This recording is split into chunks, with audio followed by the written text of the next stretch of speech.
जय हिंद साथियों, नमस्कार। प्रिय विद्यार्थियों नमस्कार।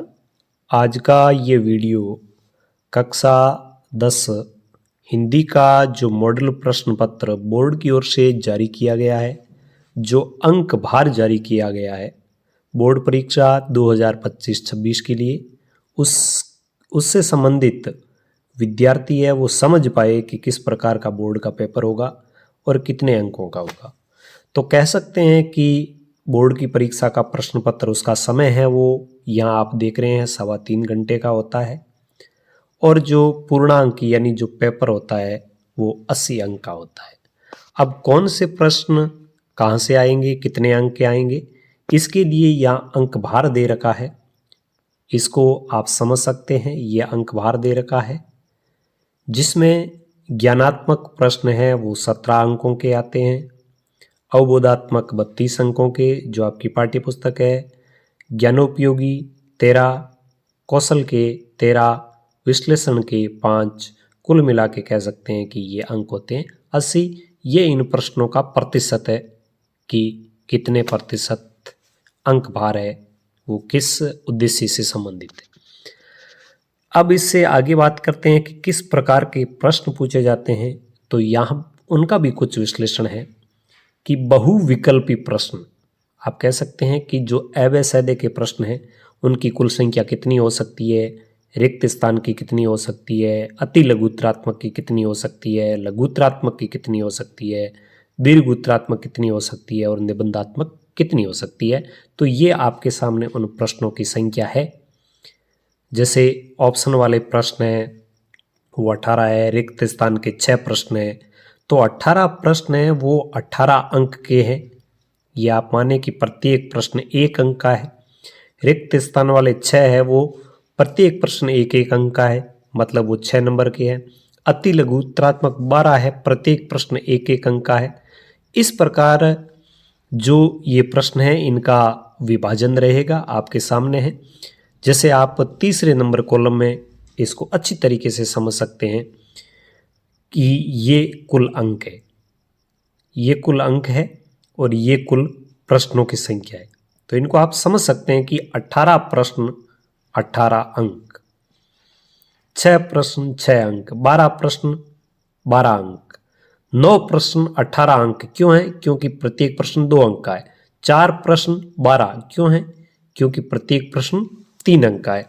और निबंधात्मक 3 प्रश्न है, उसमें एक प्रश्न है वो है 6 अंक का और 2 प्रश्न है वो है 4-4 अंक के, इसलिए ये हो गए 14। कुल मिला के आप कह सकते हैं कि आपकी बोर्ड की परीक्षा में कुल प्रश्न छोटे मोटे 52 होंगे और उन 52 प्रश्नों में जो अंक होंगे वो होंगे 80। ये देख सकते हैं। और यहाँ एक अच्छी चीज दी है कि प्रत्येक प्रश्न को करने में या लिखने में, उसका उत्तर लिखने में आप कितना समय लें। बहुविकल्पी वाले हैं 25 मिनट का आप समय लें, रिक्त स्थान में आप 10 मिनट का समय लें। इस प्रकार आप समय लेते हैं तो आपका समय हो जाता है 195 मिनट। इसके बाद यहाँ पे आपके लिए ये अंतरा बहुत काम का है। क्षितिज बुक है, उसका गद्य भाग 18, पद्य भाग 15। कृति का बुक आपकी 11 नंबर की आएगी। व्यावहारिक व्याकरण आपके 10 नंबर की आएगी। पत्र या रचना से संबंधित जो पत्र है वो 4 अंक का। निबंध आपके 6 अंक का। ये एक नया चैप्टर है, संक्षिप्तीकरण और पलवन, यानी छोटा लघु रूप देके आपको उसका पलवन लिखना हो या पलवन दिया हो तो उसका संक्षिप्तीकरण करना हो, और 6 नंबर का अपठित गद्यांश और 6 नंबर का अपठित पद्यांश। ये इस प्रकार आपकी कुल 80 अंक का पेपर होगा। अब इसका एक ब्लूप्रिंट दिया है, मैं यहाँ पे मिनिमाइज करके आपको बताता हूँ कि कौन सा प्रश्न कैसा पूछा जाएगा, कितने अंक का पूछा जाएगा और कहाँ से पूछा जाएगा। इसका एक यहाँ पे ब्यौरा दे रखा है और कोष्टक में यहाँ पर भली भांति उन सभी का विवरण दे रखा है कि कौन सा प्रश्न कितने नंबर का और कहाँ से पूछा जाएगा। इसके बाद यदि हम सीधे आते हैं तो यहाँ आपके आता है नमूना प्रश्न पत्र। नमूना प्रश्न पत्र का मतलब है कि बोर्ड में जो पेपर होगा वो ऐसा होगा। ऐसा पेपर आपके आएगा। ऐसे पेपर में क्या होंगे, शुरुआत में तो यहाँ पे पूर्णांक वगैरह दिए होंगे, समय भी दिया हुआ होगा, और कुछ परीक्षार्थियों के लिए यहाँ निर्देश होंगे जो बोर्ड के पेपर में भी ऐसे ही होंगे। इनको आप भली भांति देख सकते हैं, पढ़ सकते हैं। इसके बाद यहाँ से आपका पेपर का सेक्शन ए शुरू होगा। जैसे यहाँ पे दिया है कि भौगोलिक शब्द में कौन सा प्रत्यय है, तो आप सीधी सी बात है कि लिखेंगे एक प्रत्यय है। तो इसमें आप क्या करेंगे कि क्वेश्चन नंबर 1 लगाया और उसका उत्तर लिख देंगे, ब है उसका सही है, इस प्रकार आप लिख देंगे। फिर क्वेश्चन नंबर 2 है ना, तो इसका भी आप क्या करेंगे कि इसका भी आप क्वेश्चन नंबर 2 लगाया और फिर आप इसका उत्तर लिख देंगे कि निराकार शब्द किस उपसर्ग से बना है। जैसे इसमें भी ब है तो आप ब लिख देंगे। इस प्रकार आप इन प्रश्नों के उत्तर लिखते जाएंगे। आपकी पाठ्यक्रम से भी होंगे, आपकी व्याकरण बुक है उससे भी होंगे, और कुल मिला के ये प्रश्न होंगे, ये होंगे 12। फिर रिक्त स्थान की पूर्ति है, इसके 6 प्रश्न होंगे। तो आप पूरा प्रश्न उत्तर लिखने की जरूरत नहीं है। जैसे रात दिन में समास है तो आप यहाँ लिख सकते हैं कि रात दिन में कौन सा समास है, द्वंद्व समास है, इतना लिखकर भी आप लिख सकते हैं। इसमें पूरा ये लिख के खाली जगह भरने की जरूरत नहीं है। स्वागत में कौन सी संधि है, तो जैसे सु प्लस आगत होता है, सु प्लस आगत होता है, तो उ के स्थान पर वह आया है तो आप लिख सकते हैं कि यण संधि है। इसके बाद जो अपठित गद्यांश होगा, तो इसमें भी आप क्या करें कि सीधा प्रश्न नंबर लगाया, अपठित गद्यांश ऊपर लिख दो, अपठित गद्यांश का, या फिर लिख दो आप प्रश्न नंबर 3। प्रश्न नंबर आप लिख सकते हैं कि प्रश्न नंबर 3 और प्रश्न नंबर 3 का 1 और 1 में भारत के राष्ट्रीय आदर्श है, क्या है, उक्त सभी, तो इसमें लिख दो द। इस प्रकार आप उत्तर लिख सकते हैं। तो इस प्रकार आप सभी प्रश्नों के उत्तर लिखेंगे। इसी प्रकार आप अपठित काव्यांश के लिखेंगे। फिर पठित काव्यांश है जो आपकी पाठ्य पुस्तक से पूछा जाएगा, और इसमें सबसे बड़ी बात होगी अथवा का विकल्प होगा। किताब से जो पद्यांश पूछा जाएगा, गद्यांश पूछा जाएगा, अथवा यानी या तो आप पहले वाला ये करें या फिर दूसरे वाला ये करें। इसी प्रकार आप आगे जाएंगे तो आपके किताब से ही पद्यांश पूछा जाएगा। पद्यांश में भी क्या होगा, अथवा का विकल्प होगा। अथवा का विकल्प मतलब या तो आप पहला करें या आप दूसरा करें, कोई है उसमें से इन प्रश्नों के उत्तर आपको लेने। और हाँ, इसमें आपको एक बात ध्यान रखनी है कि ये जो गद्यांश और पद्यांश होंगे इनकी आपको व्याख्या नहीं करनी है।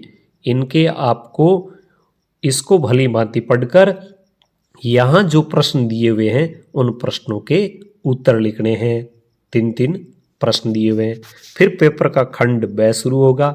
इसमें आपकी पाठ्य पुस्तक है, उससे प्रश्न पूछे जाएंगे। 2-2 अंक के ये प्रश्न हैं, और इस प्रकार आपका खंड ब है वो पूरा होगा। फिर खंड स शुरू होगा। 3-3 अंक के प्रश्न यहाँ पूछे जाएंगे। शब्द सीमा इनकी 60 से लगाकर 80 के बीच रहेगी, और इन प्रश्नों के उत्तर आपको देते जाना है। आखिर में यदि आप आएंगे तो पेपर का खंड द होगा, और पेपर का खंड जो द होगा वो होगा निबंध का, और वो निबंध होगा 6 अंकों का, और कम से कम आपको लिखना है 300 शब्दों में। तो उत्तर सीमा लगभग 150 शब्द यहाँ पे निबंधात्मक प्रश्न की दी है, लेकिन निबंध है उसको आप किसी एक विषय पर लगभग 300 शब्दों में निबंध लिखना है। सबसे बड़ी बात है कि इसमें आपको बिंदु है वो दिए हुए होते हैं।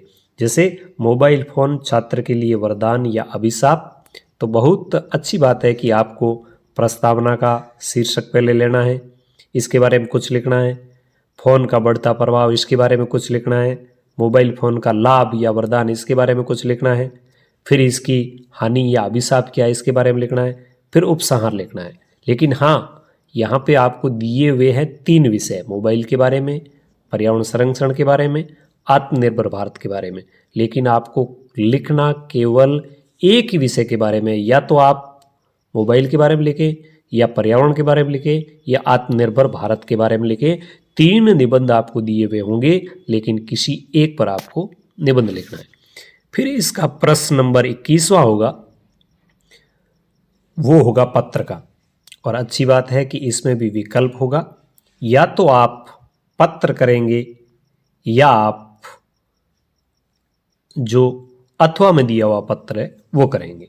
दोनों में से कोई एक करना है आपको।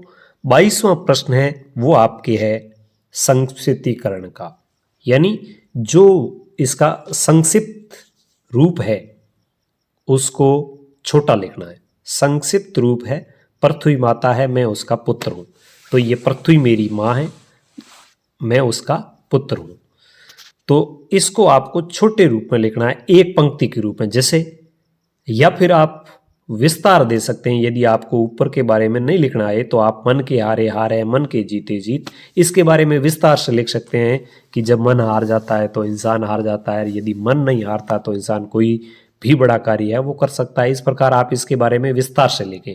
तो इसमें क्या होता है कि एक विस्तार से लिखा हुआ आता है, आपको क्या करना है, उसका संक्षिप्त लिखना है एक पंक्ति में। एक क्या होता है कि संक्षिप्त लिखा हुआ आता है और उसका आपको विस्तारित रूप लिखना है। तो ये अथवा में दोनों आते हैं।